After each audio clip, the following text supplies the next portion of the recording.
बन गया राजपाट का।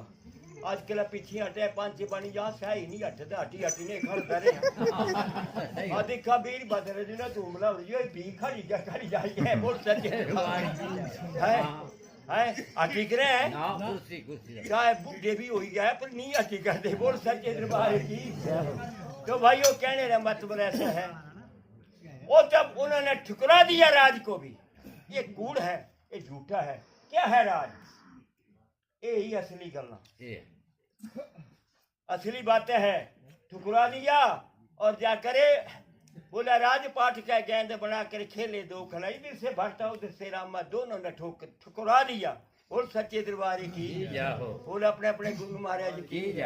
तो भाइयों कहते हैं तुलसीदास से आचार्य गुरुवारी की बात बेचारी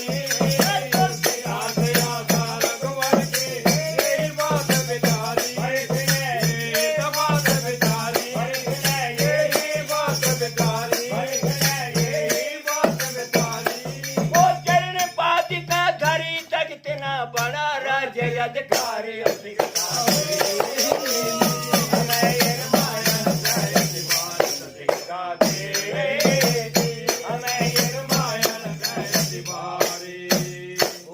पति रामचंद्र की अपने अपने गुरु महाराज की सच्चे दरबार की।